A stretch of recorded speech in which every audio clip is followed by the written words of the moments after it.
तो दोस्तों ये है 7वां एपिसोड अपने 5वें सीजन का। सत्य क्या है, सत्य क्या है।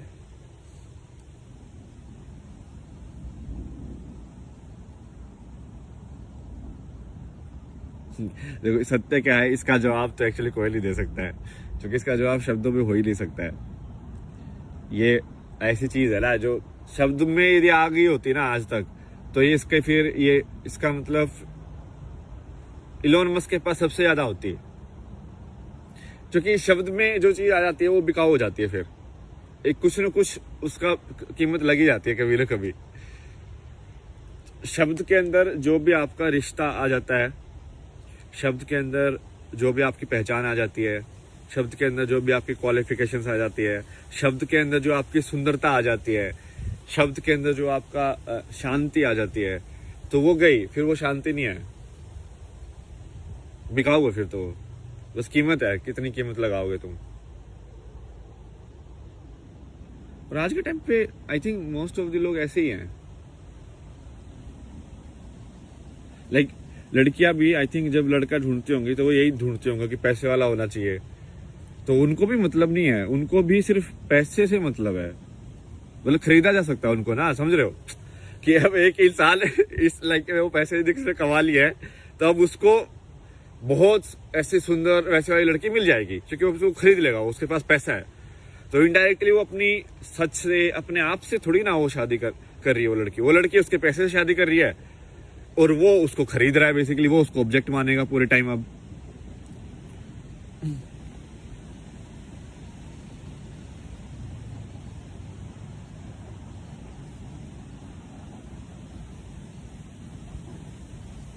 तो पूरा सोच ही बदल गया ना। मतलब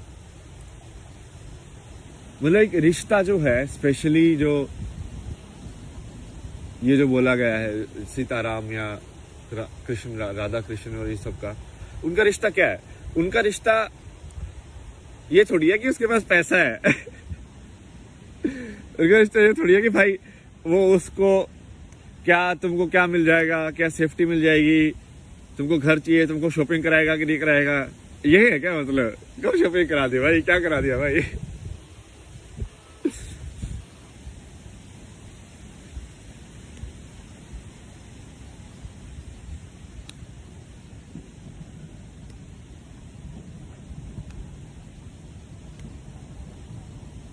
या फिर तुम्हारी इच्छाओं को पकड़ ले वो कि तुम, हाँ भाई जैसे दूसरों का होता है ना कि कोई एनआरआई है तो उसको भाई अलग उससे वो मिलता है प्रेफरेंस, क्योंकि बहुत सारी लड़कियों को आना होता है यहाँ पे, या लड़कों को आना होता है, एक ही बात है। सो मान ली एनआरआई लड़की है तो मान ली लड़कों को आना होगा, तो वो लड़का भी अलग सही है भाई, बाहर देश में तो जाएंगे।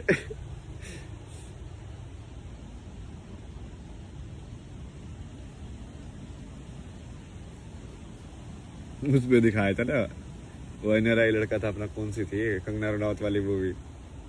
वो बोलता अदरक की तरह बढ़ रहा है इधर से भी। आदमी नहीं।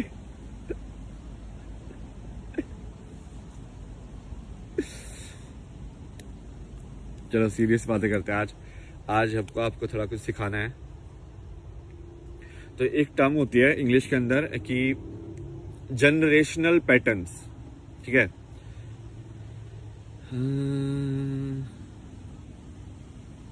इसका नाम है, एक वीडियो भी थी मेरे को, वो सही, बिल्कुल सही दिखाती है इसको। वैसा ही बिहेवियर होता है इंसान का भी, एग्जैक्टली।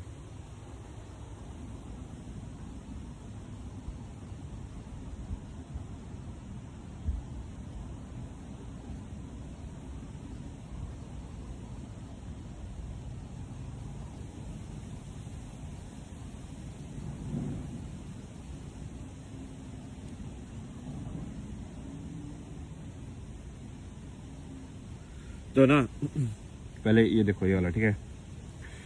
तो ये क्या है, एक एक्सपेरिमेंट है जिसमें उन्होंने क्या किया कि उन्होंने जो फ्लाइज थी उनको एक डब्बे में बंद कर दिया यहाँ पे, ठीक है। डब्बे में बंद कर दिया तो वो डब्बे के अंदर उड़ती रही, ठीक है, उड़ती रही। थोड़े टाइम के बाद क्या किया उन्होंने, इसके ढक्कन को हटा दिया, ठीक है। ढक्कन को हटाने के बाद भी वो फ्लाइज एक्चुअल के अंदर बाहर नहीं गई, मतलब वो फिर भी ऐसी ही उड़ती रही। उनको ऐसे लगा कि अभी भी ये यही दीवार है। मतलब यदि तुम एक्चुअली डब्बे को भी हटा दोगे ना किसी तरीके से, बिना कोई लाइक ज्यादा एनर्जी डिस्टरबेंस किए, तो तुमको ऐसा लगेगा कि वो हवा में सिर्फ इसी एरिया के अंदर ही घूम रही हैं। वो इसी एरिया के अंदर क्यों घूम रही है? क्योंकि उनको अब ऐसा लगता है जैसे कि अब पहले क्या हुआ, एक जनरेशन हुई होगी फ्लाइज की, वो मम्मी फ्लाइज मान लो, तो मम्मी फ्लाइज ने बोला, सोचा होगा कि उनको पहले बंद किया होगा, उनको याद होगा कि हम बाहर भी दुनिया है, ठीक है, बट अब उनको बंद कर दिया। तो उन्होंने कोशिश की होगी थोड़ा टक्कर वक्कर मारने की, भाई हाँ ठीक है खोलो खोलो क्या है बाहर जाना है हमें, या दीवारों को भी टक्कर मारी होगी। बट फिर उनको लगा होगा कि नहीं इतना ही है, नहीं अब वो चली गई है, वो हो नहीं सकता, ठीक है, तो वो हो नहीं सकता, तो इन्होंने मान लिया, तो अब वो अंदर ही उड़ने लगे। अब उनके जो बच्चे पैदा हुए उन्होंने उनको भी यही सिखाया कि ये हो नहीं सकता, ठीक है। अब वो जो बच्चे थे उनको तो ये भी नहीं पता था कि बाहर हो भी सकता है, समझ रहे हो, तो उनको तो सीधा यही पता चला कि हाँ ये तो हो ही नहीं सकता। तो अब उनके बच्चों के लिए तो बाहर है ही नहीं, मतलब इसलिए कि उनका दिमाग में ही बैरियर बन गया कि ये है ही नहीं, मतलब। तो अब यदि तुम डब्बा हटा दोगे, ढक्कन भी हटा दोगे, तो भी वो ऐसे ही उड़ते रहेंगे, टक टक टक। इसको ही इंग्लिश में बोलते हैं कंडीशनिंग। कंडीशनिंग मतलब कि आपके दिमाग को कैसे ढाला जा सकता है। जैसे कुम्हार मिट्टी को ढालता है ना, वैसे ही कि आपके दिमाग को भी कैसे ढाला जा सकता है कि वही बच्चा यदि उसको कोई अमेरिकन गोद में ले ले तो वो इंग्लिश बोलना सीख जाता है, और वही बच्चा यदि कोई मान लो हरियाणा में गोद में ले ले तो वो हरियाणवी बोलना सीखता है। ऐसे कैसे होता है?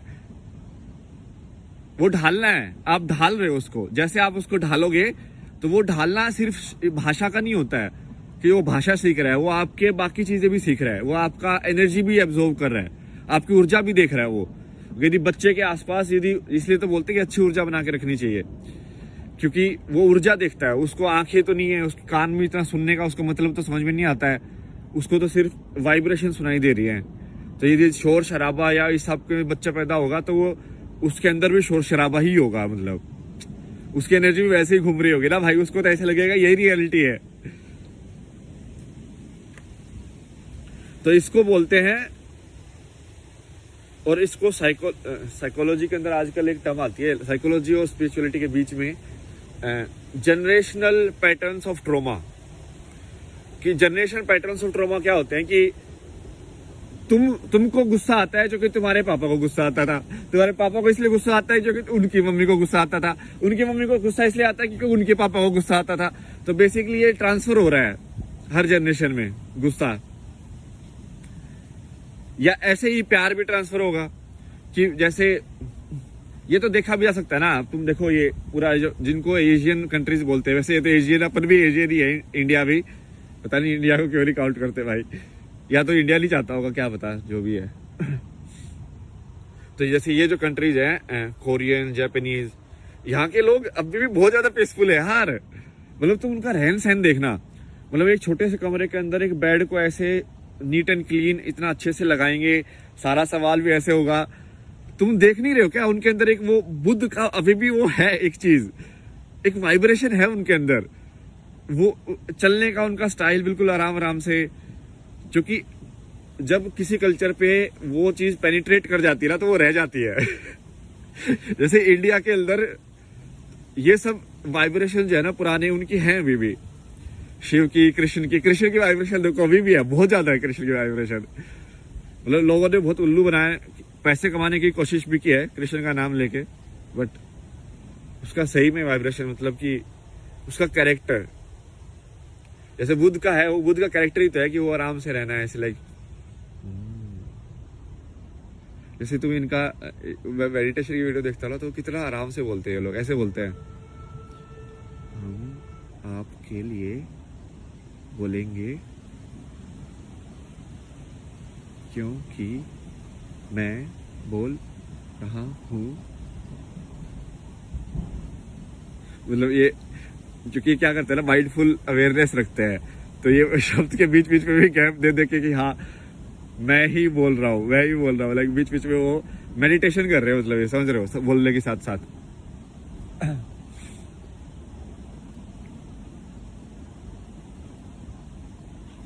इवन जैसे आप देखोगे ना कि जापान की एनिमे वगैरह या इनकी जो मूवीज भी हैं, स्टूडियो गिबली की जो मूवीज हैं या इस टाइप की, उसमें एक जादू वाला एलिमेंट है, अभी भी एक अच्छाई वाला एलिमेंट है, जो कि वैसी मूवी तुम कोई और दूसरा बना नहीं सकता। इतनी वार्म मतलब मूवी, इनकी मूवीज में यही खासियत है ना कि वो मतलब दिल को पूरा ऐसे वार्म कर देती है कि लाइक विलेन ज्यादा नहीं होते उनकी मूवीज में ना, मतलब इट्स लाइक आर्बिट कुछ बोल रहा होता है लेकिन बिना विलेन के भी कहानी खेली जा सकती है। ये आज के टाइम में क्या होगा ना, ड्युअलिटी के मॉडल में कि भाई तुमको अब बुरे इंसान चाहिए अच्छाई दिखाने के लिए, तो वो बुरे इंसान जानबूझ के बुरे बन रहे हैं लोग, मतलब नहीं चाहिए भाई, बुरों की कोई जरूरत नहीं है अच्छाई के लिए। तो ये मेन चीज तो यही थी, और इसके ऊपर और भी मैं एग्जांपल देता हूं। पहले तो मैंने आपको बताया कि कंडीशनिंग कैसे होती है, ठीक है, ये तो आप समझ गए होंगे, उदाहरण दे दिए मैंने, 3-4 उदाहरण दे दिए, और ये एक्सपेरिमेंट की वीडियो भी है, मेरे को इंस्टाग्राम पे दिखाता है, मुझे लगा ये तो परफेक्ट एक्सपेरिमेंट है भाई।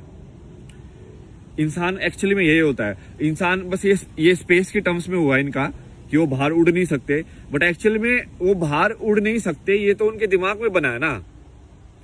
तो सही यही चीज होती है जब आपको किसी चीज का ज्यादा रिएक्शन हो रहा होता है, समझ रहे हो, कि कोई चीज आपके दिमाग से बाहर क्यों नहीं निकलती है, कोई थॉट या कोई विचार आपके दिमाग में अटक कैसे जाता है कि तुम आप सोचना नहीं चाहते बट फिर भी नहीं सोच पा रहे हो उसको, नींद भी नहीं आ रही आपको उसके चक्कर में, आप सोचे ही जा रहे हो, सोचे ही जा रहे हो, सोचे ही जा रहे हो, सोचे ही जा रहे हो, क्या क्यों नहीं रुक रहा वो विचार आपका, क्यों कंट्रोल में नहीं है वो इसकी वजह से ही है, क्योंकि आप ये इनविजिबल बाउंड्री बना लिया आपने ना कि आप उसके बाहर तो उड़ ही नहीं सकते हो, तो वही होगा।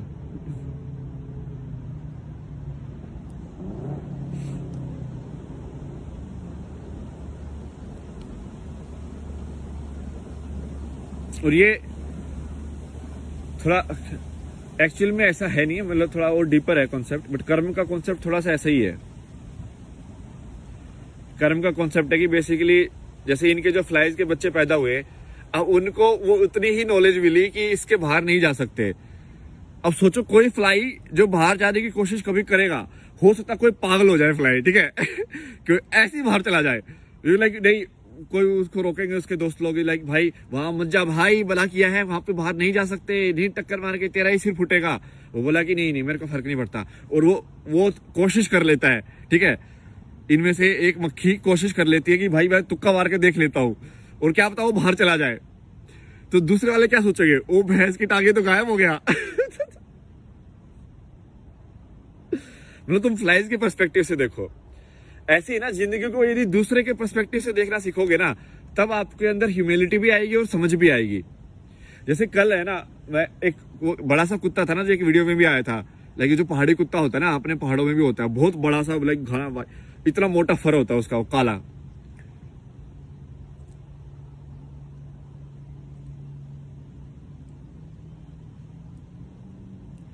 तो वो मैं उससे ऐसे लाइक ऐसे बात सा कर रहा था, लाइक क्या कैसे भाई, तो वैसे वो फिर भौंकने लगा वो, तो उसकी है ना वो भौंकने की आवाज काफी लाउड है, तो एकदम से भौंका ना, तो मैं थोड़ा डर गया। तो फिर वो जो उनकी थी वो बोल रही थी कि नहीं, मतलब वैसे मुझे पता था कि वो कुछ करेगा नहीं, क्योंकि ऑब्वियसली वो दोस्ती है, वो तो पास ही बैठा रहता है।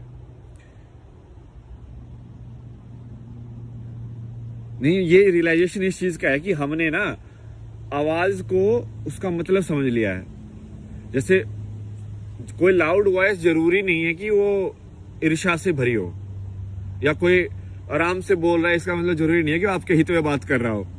भाई मैनिपुलेटर बहुत है दुनिया में, ठीक है, मैं आराम से भी बोल सकता हूँ ऐसे आपके सामने अभी, हाँ बच्चा आपके लिए सब सुख होगा, भला होगा, ऐसे ही है दुनिया में, तो तुमको सुला दो बेसिकली आराम से। नाटक भी हो सकते हैं। तो अब कुत्ते की आवाज ही भौंकना है, समझ रहे हो, ये जो मैं कर रहा हूं मैं भी भौंक ही रहा हूं। और वो उस बंदी ने ना बहुत सही बात बोली यार, मेरे तो दिमाग में अटक गई। वो बोले कि इस कुत्ते को हम जो बात कर रहे हैं वो भी ऐसी लग रहा हो कि हम भौंक रहे हैं। बोले कि हाँ ये तो बिल्कुल सही है यार, जैसे हमको लग रहा है कि वो भौंक रहा है वैसे उसको भी लग रहा होगा कि हम भौंक रहे हैं। लाइक अभी कोई दूसरे लैंग्वेज का इंसान जिसको